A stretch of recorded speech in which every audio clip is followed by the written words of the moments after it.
Doctor Sumit अभी अभी medical की पढ़ाई कंप्लीट करके आए थे। वह बहुत काबिल लड़का था, हार्ट सर्जन था। उसे एक बड़े से अस्पताल में जॉब मिल गई। सबके साथ मिलना जुलना हुआ। कभी भी ऐसा नहीं हुआ था कि कोई मरीज उनके हाथों से ठीक ना हुआ हो। उसके संस्कार मोतियों जैसे थे। मुस्कुराता तो लोग खुश होते थे। संस्कार ऐसे थे कि कामयाबी उनके कदम चूम रही थी। डॉक्टर सुमित के पिता का साया तो सर से बचपन में ही उठ गया था।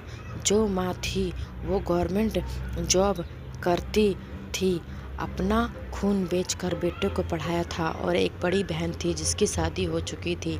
माँ का सपना पूरा हो गया था, बस एक सपना बाकी था बेटे के लिए, प्यारी सी दुल्हन का।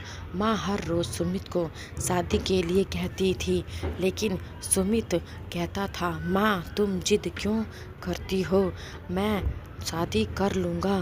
फिर भी माँ खामोश हो जाती थी।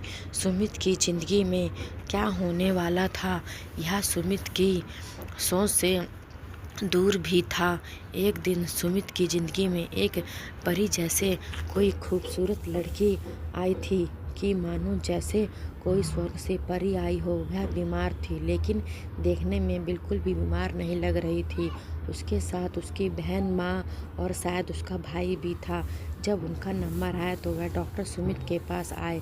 उन्होंने नमस्ते किया और डॉक्टर को बताने लग गए, डॉक्टर हम पिछले 7 महीने से इसका इलाज करवा रहे हैं, लेकिन दिन पे दिन यह कमज़ोर होती जा रही है। डॉक्टर सुमित ने उसकी तरफ देखा।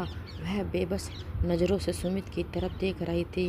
डॉक्टर सुमित ने रिपोर्ट देखी तो रिया के दिल में सुराग था, और डॉक्टर ने कहा था, अगर यह 2 महीने में ठीक ना हुई तो यह मर सकती है। बस 2 महीने का टाइम है इसके पास। बाद डॉक्टर सुमित ने उसका चेकअप किया, सब टेस्ट लिख कर दिए और रिया को कहने लगे, देखो रिया, जब तक तुम ठीक नहीं होना चाहोगी, कोई भी डॉक्टर तुम्हारा इलाज नहीं कर सकता। रिया मुश्किल से होंठ हिला सकी, आंखों में आंसू थे। बस इतना कहकर डॉक्टर से, मैं मर जाऊंगी ना डॉक्टर, सुमित ने कहा। आप मेरे पास आई हैं, यकीन रखो मैं तुम्हें ठीक करने की पूरी कोशिश करूंगा। बस सुमित सब भूल गया। उसे रिया का चेहरा याद था, उस हसीन परी का चेहरा जो 20 साल की उम्र में मौत से लड़ रही थी। सुमित ने रिया का इलाज करवाना शुरू कर दिया।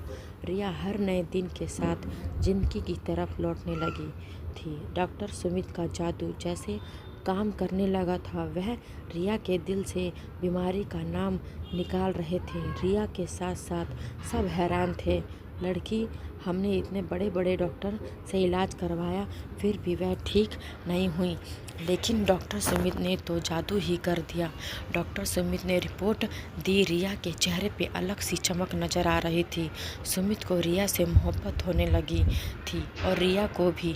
समय के साथ साथ रिया बिल्कुल ठीक होने लगी। एक दिन रिया सुमित के पास बैठी थी, अकेले थी। कहने लगी, डॉक्टर सुमित, आप मेरे लिए कोई देवता हैं।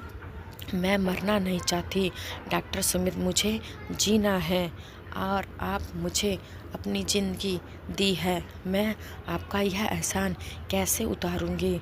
सुमित ने रिया का हाथ पकड़ा और कहने लगा, रिया मुझसे शादी कर लो, तुम्हारा एहसान उतर जाएगा। रिया की सांस रुकने लगी। डॉक्टर आप ये क्या कह रहे हैं। सुमित ने मुस्कुराते हुए कहा, हाँ रिया, तुम मुझसे शादी करोगी। बात बड़ों तक पहुंची और रिश्ता हो गया। रिया सुमित की हमसफ़र बन गई। सुमित उसका बहुत ख्याल रखता था, रिया को पलकों पे बिठा कर रखता था।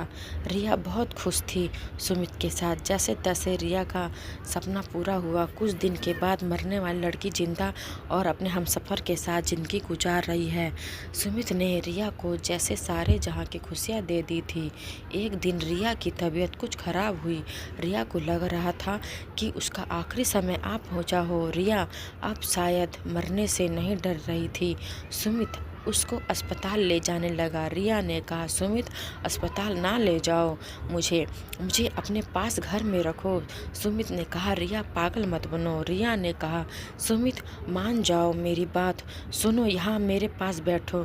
कुछ पल तुम्हारे साथ गुजारने हैं मुझे। सुमित उसकी जिद के आगे सामने हार गया और रिया के पास बैठ गया। रिया ने अपना सर सुमित की गोद में रख लिया और कहने लगी, सुमित, तुमने जो मुझ पर एहसान किया है वह मैं कभी नहीं भुला सकती। बस ऊपर वाले से प्रार्थना है कि वह ईश्वर आपको हमेशा खुश रखे। तुमने झूठ क्यों बोला कि मैं ठीक हो जाऊंगी? सुमित रोते हुए बोला, मैंने वह झूठ इसलिए बोला ताकि तुम अपनी ज़िंदगी के यह कुछ पल बिना मौत के डर से जी सको। मैंने शादी के बाद वह रिपोर्ट पढ़ ली थी जिसमें लिखा था कि मैं बस 8 महीने तक ही जी सकती हूँ। सुमित, तुमको पता है मैंने इन 8 महीनों में अपनी पूरी ज़िंदगी जी ली हूँ। मुझे अब ऊपर से कोई शिकायत नहीं है। जो तुमने मुझे दुनिया भर की खुशियाँ दी है, पता नहीं क्यों तरस खाकर मोहब्बत से कि मेरे नाम के साथ तुम्हारा नाम जुड़ गया। सुमित बेबसी की हालत में रिया को तसल्ली दे रहा था, लेकिन आज बेबस था। रिया आंसू साफ करते हुए बोली, सुमित, तुमसे एक चीज़ मांगूं, मना तो नहीं करोगे ना? सुमित ने कहा, हाँ रिया कहो। रिया ने कहा, पास आओ थोड़े से।